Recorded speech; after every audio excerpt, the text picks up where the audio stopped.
toddoba dumar ka mid ah guurkooda ka fogow. Koonkan aynu ku noolnahay waxaa jira haween fara badan, mid kasta oo iyaga ka midana waxay leedahay astaamooyin iyo sifooyin u gooni ah oo ay ugu duwan tahay ta kale.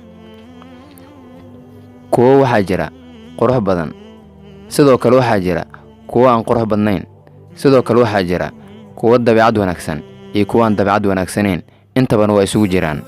Laakiin waxaa jira toddoba dumar ka mid ah oo ay tahay raggu inay isaga fogaadaan guurkooda ka hor intaysan qaadan go'aanka guurka. waxaa laga soo weeyay saalixiinteena inay yiraahdeen toddoba dumar ka mid ah guurkooda ka fogow: alxanaana, almanaana, alanaana, alkanaana, alxadaaqa, albaraaqa iyo ashadaaqa. mid kastoo iyaga ka midana waan qeexi doonaa. haddii aan hore u galno sifada koowaad, alanaana waa midda badisa sheegashada oo mar walba ka cabata xanuun iyo sheegasho aan dhammaad lahayn, iyo mar walba inay madaxa ku dheggan tahay iyadoo muujinaysa xanuun joogto ah. sifada labaad, almanaana waa haweeneyda mar walba sheegata wanaag yar oo u fashay zawjkeeda, mar walbana ku soo celcelisa iyadoo dhahaysa sidaas ayaan kuu sameeyey. ninka ragga ahna waxa uu u baahan yahay haweeney ku garab istaagta wax walba uu samaynayo iyo waddo walba uu marayo, iyadoon marnaba ku soo hadal qaadayn wanaaggii ay u fashay.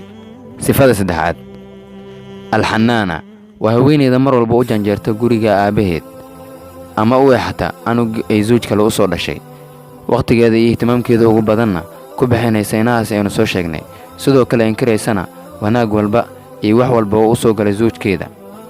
sifada afaraad, alkanaana waa haweeneyda mar walba zawjkeeda ku tiraahda aabbahay sidaan ayuu samayn jiray ama walaalkay sidan buu ahaa, waxaad og tahaynaba jirin.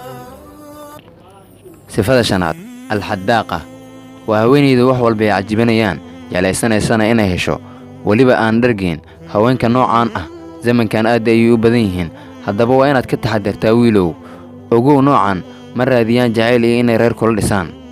sifada lixaad, albaraaqa waa haweeneyda qaylada iyo canaanta badan, mar kastana kala hor timaado zawjkeeda eegma cabsi gelinayso, waana haweeneyda indhaheeda laga baqanayo, waaba sida inuu shaydaan ku soo eegayo kale. sifada toddobaad, ashadaaqa waa haweeneyda muranka iyo hadalka badan oo uusan marnaba afkeedu isqabanayn, iyadoon marnaba ka daalayn hadalka tirada badan. ereyada ay ku hadlaysana maaha kuwo wanaagsan, si kafaysal aan ahna ayay u soo tuurtaa hadalkeeda.